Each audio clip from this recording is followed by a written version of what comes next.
Okay, so let me just revise all of this choices. Long as a data type for account number, because usually account numbers in a bank account has big numbers, 12 digit, 13 digit, 14 digit, 15, something like that. Okay, balance double because we want decimal point values also, as well as numbers could be large.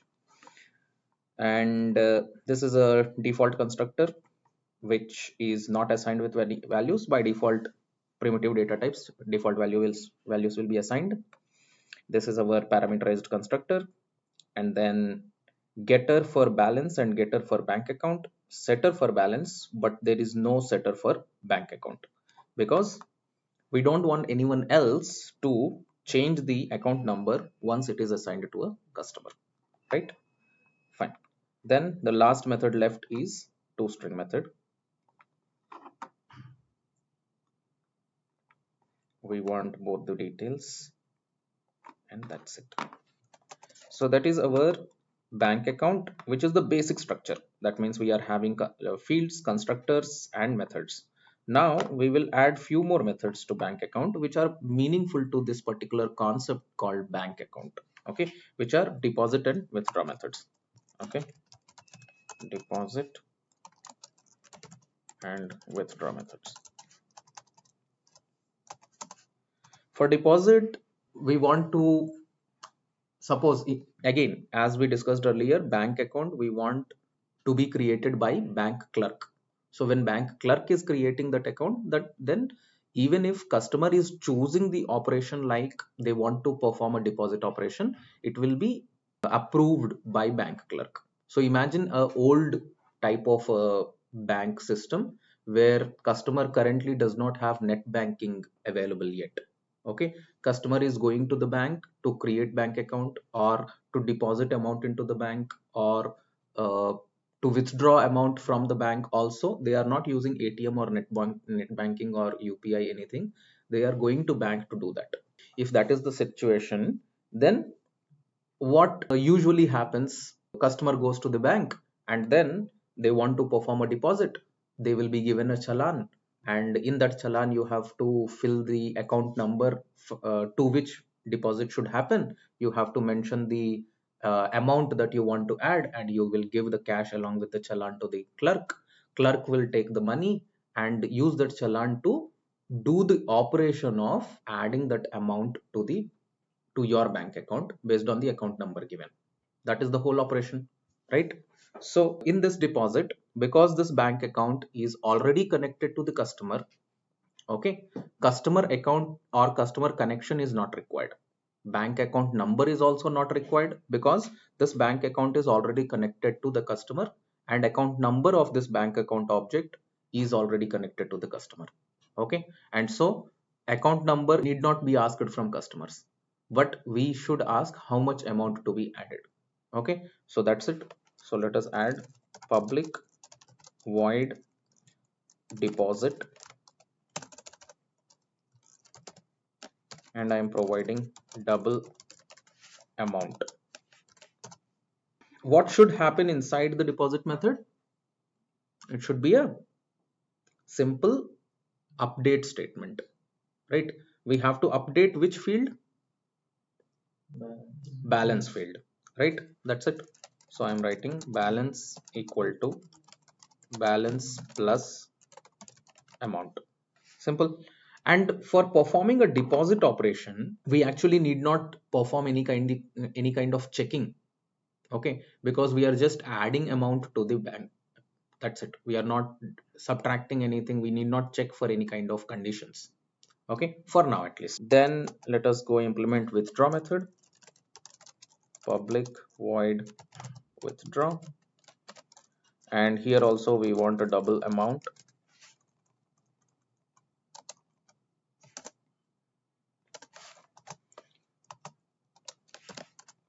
Okay, and here we have to do what? We have to deduct the amount from balance. Okay, so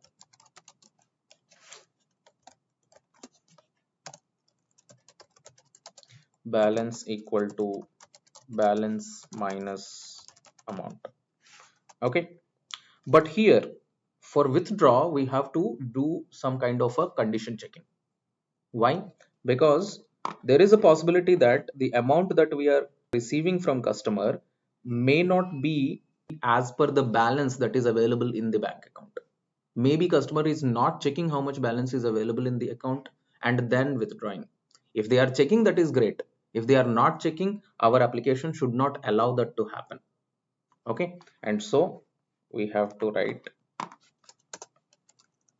if condition. What should be the condition? Balance is, yes, balance should always be greater than amount. Okay, can balance be equal to the amount? Then also it should be allowed. So it should be balance greater than or equal to amount. Okay, when balance is greater than or equal to amount, then only this subtraction should be allowed. Okay, so I'm writing that inside the if block. Else what should happen? We have to show a error message to the user. We are currently showing error message with the help of system.out.println print statement. Okay, so let us do that. I would like to add this extra message called error so that it is clear to them that there is an error here. Okay, insufficient balance. Try withdrawing lesser amount. Okay, this is a more meaningful message which after reading customer will understand, and so they will try to enter a lesser amount. Okay, cool. So this is deposit and withdraw done. Our bank account is ready. Okay, now as per the design, what we want, let us go back to the design once. As per the design, we have bank account ready with deposit and withdraw, address ready with all the details. We need now to create a customer. Okay, customer should have customer details. Along with that, account has to be connected to customer and address has to be connected to customer. So let us do that. I want to create a customer class. So in the customer class, we will first of all provide some basic details. Basic details like customer ID, customer name, customer's email contact, phone contact, and then we will provide a bank account connection and also address. So let us do that. Private customer ID is usually numbers only, right? And how many digits approximately? Approximately 7 to 8 digits, so it can be accommodated inside integer. So private int ID, then private name should be a string type, email is also string type,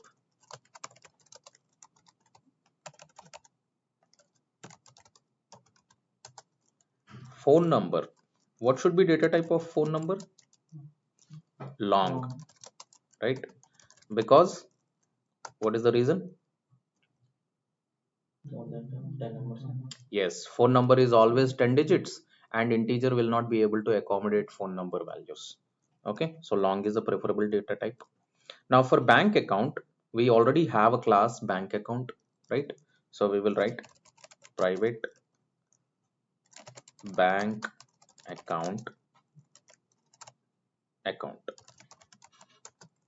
Okay, in the same way address, private address. Okay, when we are writing reference variables, data types should always be class names. Be very clear, first letter should be uppercase. Okay, and when you are choosing field names, be very clear that we are not using first letter capital, which compiler will confuse as class name. Okay, we should always give lowercase for our field names or any of the other names other than class names, right? So now we will try to provide its constructor and constructors, getters, setters, and toString.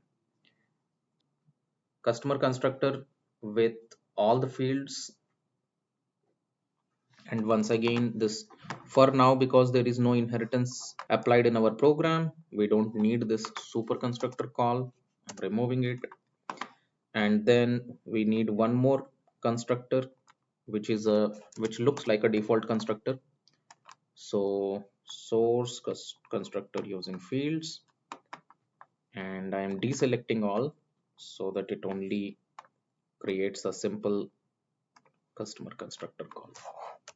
Okay, now in this customer constructor, which is a default constructor, we know that some of the data types, some of the fields are string data types, like name and email are string data types. And if we don't give any statements here, then automatically they will be assigned with null values, default values. And also bank account, that part is very important. Bank account will be assigned with null because bank account is a class, so account variable will be assigned with null. Address is also a class, so address variable will also be assigned with null.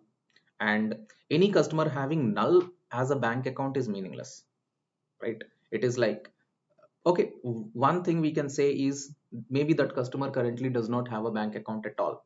But let us think from bank's perspective.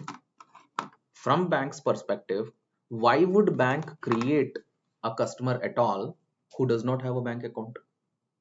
They will not create such a customer at all, right? Okay, so if there is a customer existing in a bank, it means that they are having a bank account, at least one bank account. And so bank account having null is meaningless. Address can be null depending upon maybe first time when customer joined they did not enter the address details. But we also know that in bank, if you don't enter your address details in your form, they will not accept that bank account to be created, because it is a security reason, security concern. They want to know where are you from, they want to know where are you located, are you a real person, are you belonging to this country or not. They want to know these details. So security concerns, address is also very important, right? Email is important for contact. Okay, they want to send you some details, maybe verification. So all these details are important, and if those details are null, then bank will have a missing information about the customer, which later leads to other issues. Okay, and so we have to make sure that even if it is a default constructor, it should be assigned with some meaningful information. They should not be null. Okay, so we will write it as this way. We are making sure that all the fields are having some values, some assigned values. They are not nulls. Okay. Then our constructors are ready. Then we have to provide getters and setters. For customer, let us think about it. Which for getters, definitely we need all getters. Do we need to change any of the fields? Phone number, customer phone number, do they change? Phone number may change, right? So in future customer may come and ask, I want to change my phone number, so set phone number should be available. Setter for phone number. Setter for name, customer name, they never change, right? Customer name is fixed, so customer names changing should not be allowed. For id, customer id, does customer id change? No, right? So customer id also, set id should not be provided. Email, email setter, shall we provide set email? Yes, because customers may change their email. Okay, so set email can be provided. Address, address also changes. Okay, so address change should be provided. Account, okay, for now we will imagine that account cannot be changed. Okay, but yes, there are some possible situations where they completely want to remove their account, close account, that is possible. Okay, so once they have closed account, then they want to maybe create a new account, that is possible. But changing the account is majority of the times not possible, so we will not provide that for feature. Okay, then generate. Okay, fine. One last method left is toString. Let us generate toString.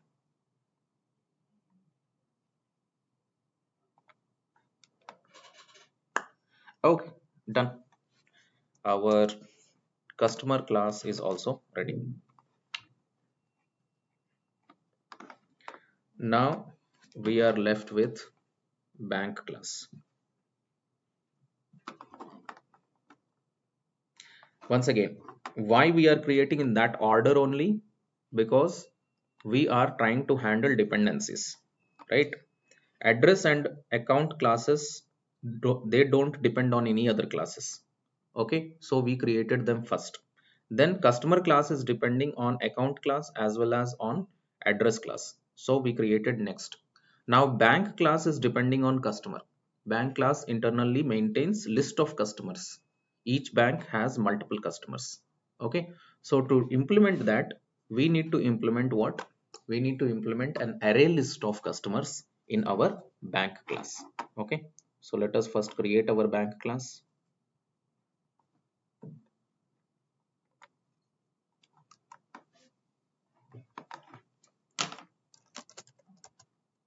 Okay, and in this bank class,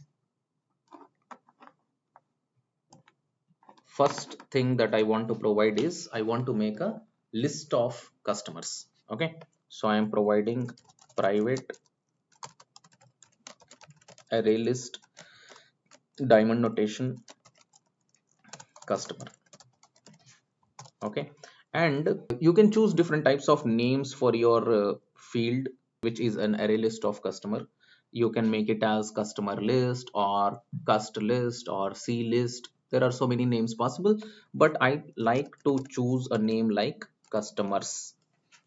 Okay, because customers is a plural of customer, multiple customers, which is straightforward. Okay, and now we can see there is an error here.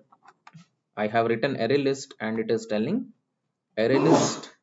What is this error? Let us see. Yes, yes. It is telling, let us observe the error. Error is telling what? Array list cannot be resolved to a type. That is the error.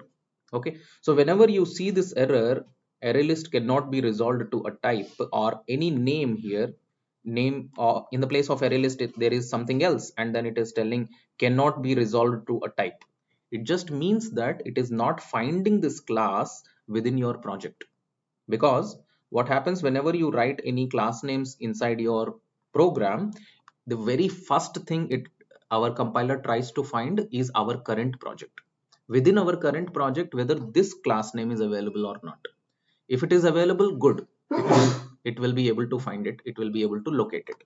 But if it is not finding it inside our project, then the next thing that it will search will be default package.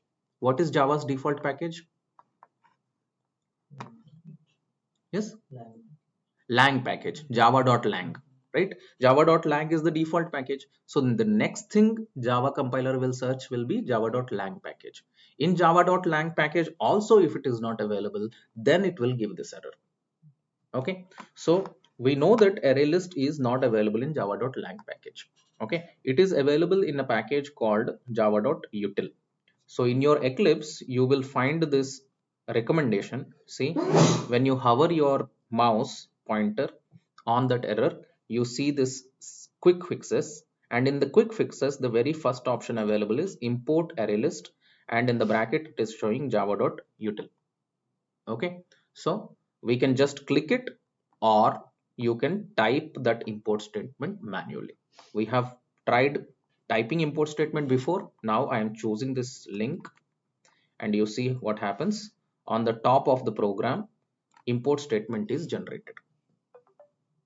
Good. Now what we are going to do, we have our customers list ready. Now we are going to provide some of the bank operations as methods. The first bank operation we are providing is add customer. The second bank operation that we are providing is print all customers. And the third operation we are providing is remove customer. Okay, these three operations we are providing. So for add customer, if a bank is adding a customer, right, and where they are adding, in real banks, what happens, they maintain some kind of a register or maybe some kind of a digital information where they are maintaining a list of customer details. Each row of that list will be maintaining one customer detail, right? So same thing here also, we want to add this customer to our list, and in our case our list name is called as customers. Okay, so for that we will be writing a method like public void add customer. Okay, and this add customer method should receive a parameter of customer. Okay, that means it is, we are assuming that whoever is calling add customer method of the bank class, they already have customer details. Like in our current example, what we have just discussed, that bank clerk will be receiving a form in which customer details are available. That means bank clerk is already having access to customer data. Okay, so imagine that as your customer object. Okay, we are receiving customer object. Now once we have customer object, then all we have to do is add it to the list. And we know that in array list there is a method available. What is the method? Add method, right? In array list there is a add method which takes e as a parameter. What is e? Element, right? In this case, what is element? In this example, what is element? Customer is element. Okay, so our add method of array list receives customer. So customers dot add. Here also you can see in your Eclipse suggestion, here it is mentioned. Okay, when I am typing add, it is mentioning customer e, right?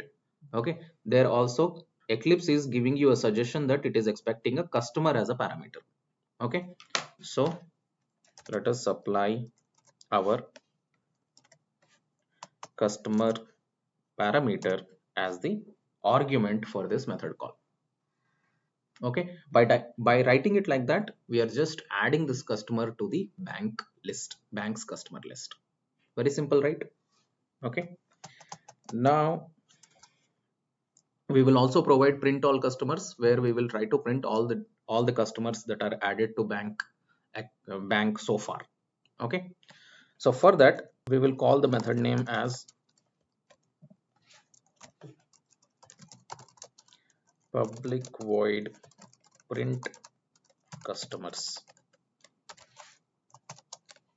Because this method is going to only print, no need to provide any return type, it is only doing the printing job.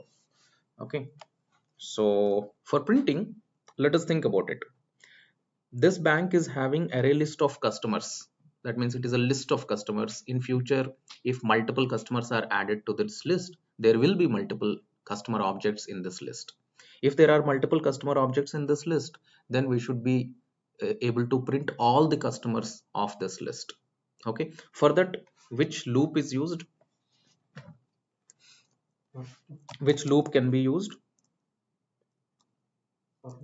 For each, right? We have to use for each loop.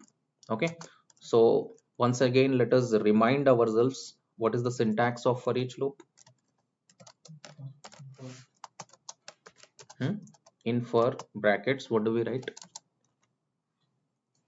What is the symbol?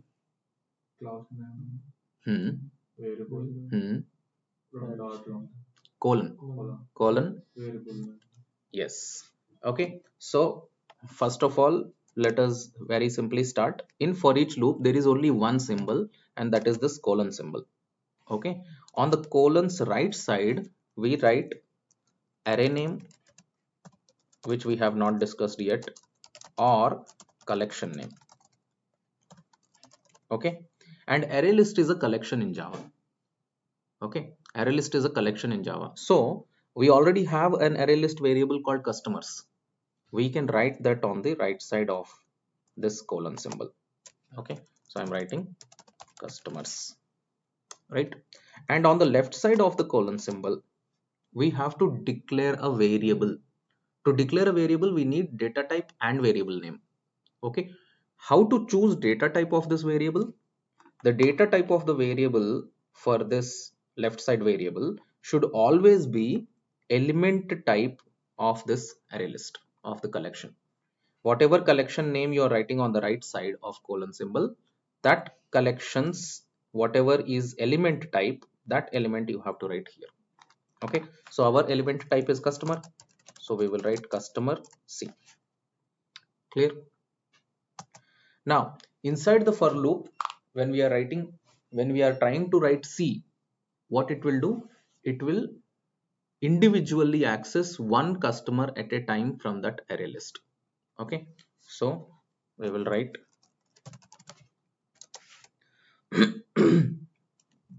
first I want to print customer details like let me refer to the fields available in customer class. There are ID, name, email, phone, then account and address. Okay, so I want to print customer ID. For that I am writing how to print C dot. Okay, and we know that all those fields of customer class are private, so we have to use getter method calls. Okay, here for field like ID we have a method called get ID. Okay, so I'll be writing C dot get ID. Clear? And in the same way we will write all the fields that we want to print.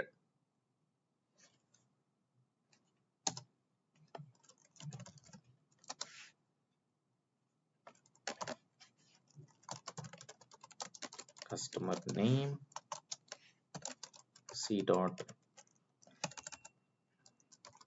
get name,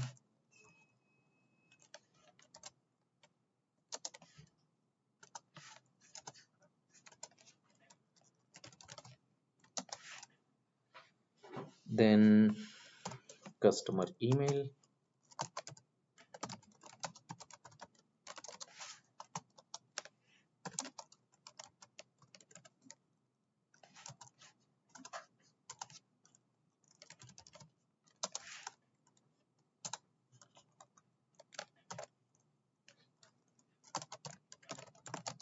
customer phone,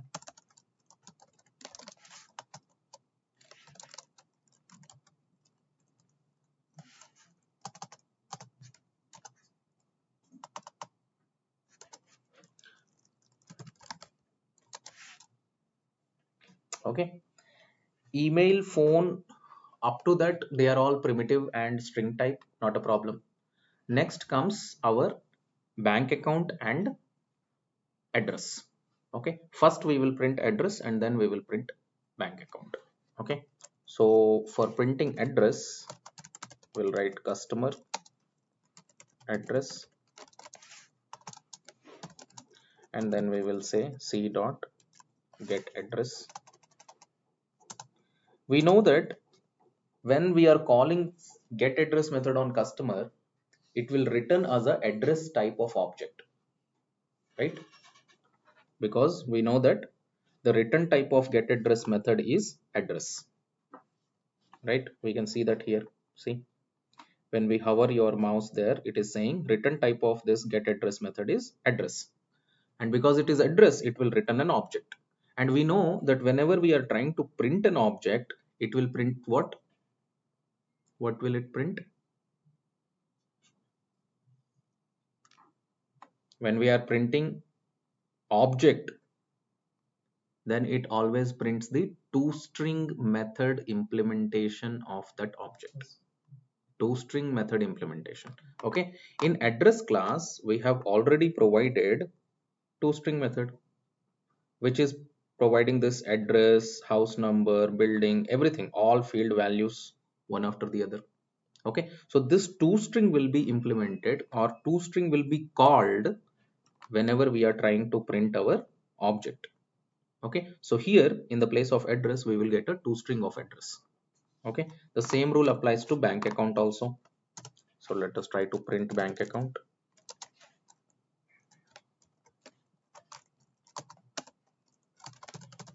Customer bank account. c dot get account.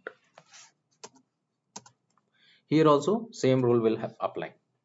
For this account, accounts toString method will be executed, and that will be printed. Clear? So before implementing remove customer remove customer method, we will try testing it. Okay, and then if everything is working fine, we will update our remove customer method as well.